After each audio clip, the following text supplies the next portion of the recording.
Hello बच्चों, आप सबको वीआर एजुकेशन पे आपका सबका स्वागत है।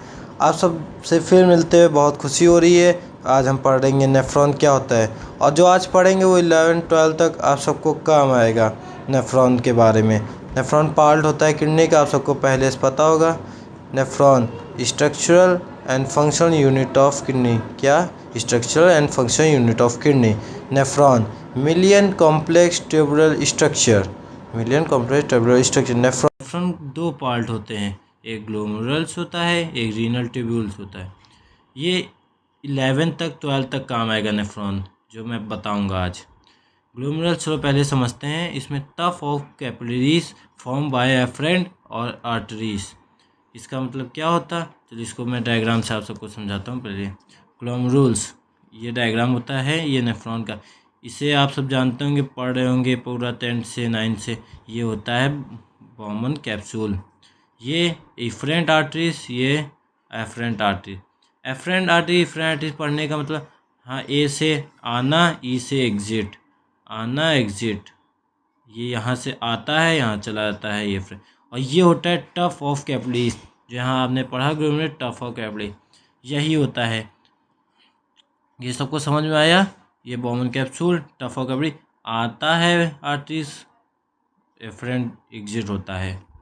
और फिर पढ़ते हैं रीनल ट्यूब्यूल। रीनल ट्यूब्यूल्स, हाँ, ये बॉमन कैप्सूल के अंदर आता। इसके 3 पार्ट होते हैं। पीसीटी प्रॉक्सिमल कॉन्वोल्यूटेड ट्यूब्यूल, एक part DCT distal convoluted tubule, LOH loop of hand.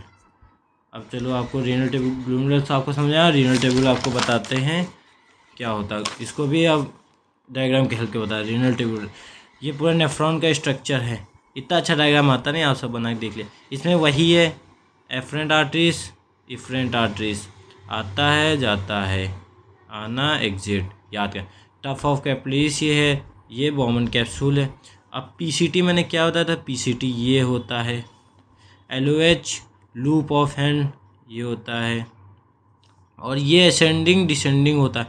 और डीसीटी ये होता जाता है यहाँ। और ये आपको पता होगा डक्टिंग ट्यूब, यहीं फिल्टर, यहाँ फिल्टर होकर डक्टिंग ट्यूब में आता है। और ऊपर की किडनी के 2 पार्ट होते हैं ना, कॉर्टेक्स मेडुला। मेडुला के नीचे एलओएच आता है, ये सब ध्यान रखना। और नेफ्रॉन के रीनल ट्यूब्यूल के भी, नेफ्रॉन भी 2 पार्ट का होता है, एक जस्टा मेडुलस और कार्टिकल मेडुलस। कार्टिकल मेडुलस, जस्टा मेडुलरी, इसके भी। और इसके डिफरेंस क्या होता है आपको अभी बताता हूँ।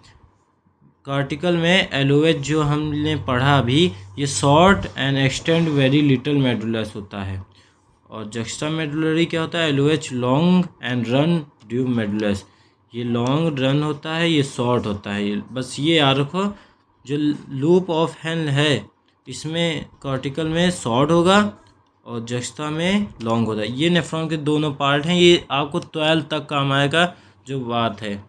और आपको जो समझ नहीं आया, आपको देख लीजिए डायग्राम से। फिर ये पूरा नेफ्रॉन का डायग्राम है। मेन यहाँ आपको टफ ऑफ कैपिलरी में फिल्ट्रेशन होता है। चलो बच्चों, फिर चलते हैं।